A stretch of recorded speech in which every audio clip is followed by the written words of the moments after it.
1971 সালে উনি স্বীকার করছেন না, বাংলার মুক্তিযুদ্ধকে উনি স্বীকার করছেন না। উনি বড় আশাহত, কারণ বাংলার মসনদে এই মুহূর্তে ওই দিল্লির পাঁচাটা তিলকওয়ালি মুখ্যমন্ত্রী শেখ হাসিনা নাই। কথাবার্তা পরিষ্কার। শিবপুরের বিশিষ্ট সমাজসেবক ইঞ্জিনিয়ার এনামুল হকের জাগপাতে যোগদান। ফ্যাসিবাদ বিরোধী আন্দোলনে প্রবাসীদের ঐতিহাসিক ভূমিকা তুলে ধরলেন রাশেদ প্রধান। নরেন্দ্র মোদীর ষড়যন্ত্র, ভারতের ষড়যন্ত্র আর আওয়ামী প্রেতাত্মাদের ষড়যন্ত্রকে আমরা আবারও বাংলাদেশে আসতে দিব না। শিবপুরের বিশিষ্ট সমাজসেবক ও ফ্রান্স প্রবাসী ইঞ্জিনিয়ার মোহাম্মদ এনামুল হক ভার্চুয়ালি জাতীয় গণতান্ত্রিক পার্টি জাগপাতে যোগদান করেছেন।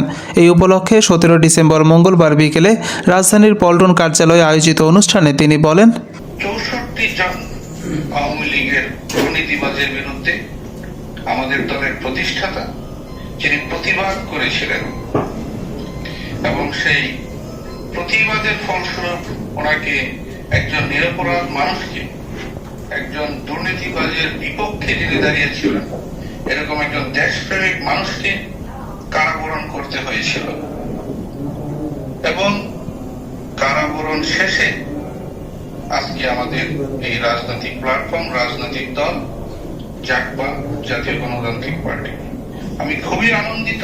আমি নিজেও একজন দুর্নীতির বিরুদ্ধে আমার অবস্থান সবসময় ছিল, এখনো আছে, থাকবে, যেটা আমাকে অনুপ্রাণিত করেছে। আরো অনুপ্রাণিত করেছে আমাদের বর্তমান দলের মুখপাত্র, সহসভাপতি জনাব রাশেদ প্রধান। ব্যক্তিগতভাবে আমার উদ্দেশ্য কোনো মন্ত্রী, এমপি হওয়া নয়। আমার উদ্দেশ্য জাতির গঠনের অবদানে আমার সর্বোচ্চটুকু দিয়ে আমাদের দলের মুখপাত্র এখানে উপস্থিত আছেন রাশেদ প্রধানের সাথে আমার সর্বোচ্চটুকু দিয়ে আমি পাশে থাকব এবং আমার এলাকা নরসিংদী শিবপুর আসন, যেখানে সকল আমার শুভাকাঙ্ক্ষীদেরকে নিয়ে আমি একসাথে জাগপার সাথে সর্বদা আছি। রাশেদ প্রধানের একজন সহযোদ্ধা হিসাবে সর্বদিক দিয়ে আমি ওনার পাশে আছি, পাশে থাকবো এবং অন্যদেরকেও আমি অনুপ্রাণিত করব যে আমরা জাগপার ছায়াতলে আসি, আমরা দুর্নীতিকে না বলি, আমরা বহির্বিশ্বের যে অপতৎপরতা এগুলোকে আমরা না করি।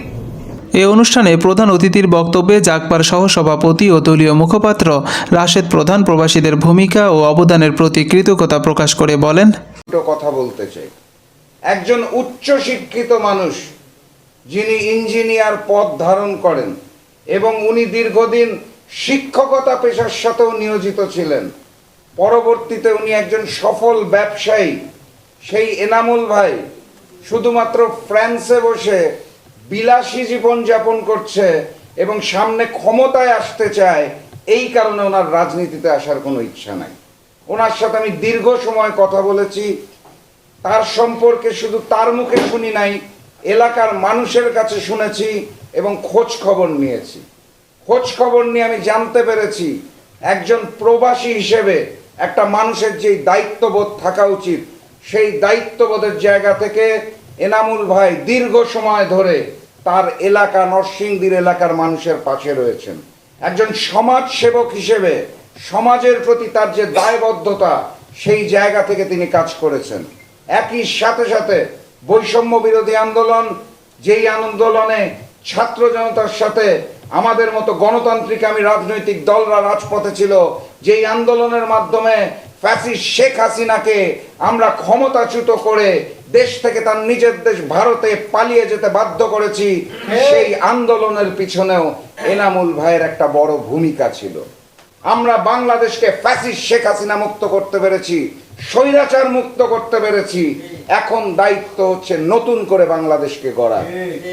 এবং আমি বিশ্বাস করি নতুন বাংলাদেশ যে গড়তে চাই, সেখানে এনামুল ভাইয়ের মতো মানুষদের খুব প্রয়োজন। আমি বিশ্বাস করি ফ্রান্সে বসবাসরত এনামুল ভাই শুধুমাত্র নরসিংদী এলাকার নেতা হবেন না, আমি বিশ্বাস করি ওনার যে যোগ্যতা আছে উনি জাতীয় নেতা হবেন এবং বাংলাদেশের পলিসি মেকিং এর দায়িত্ব পালন করবেন। উক্ত অনুষ্ঠানে আরও বক্তব্য রাখেন অধ্যাপক ইকবাল হোসেন, বীর মুক্তিযোদ্ধা মোহাম্মদ শফিকুল ইসলাম এবং বিশিষ্ট সাংবাদিক মাহবুবুর রহমান।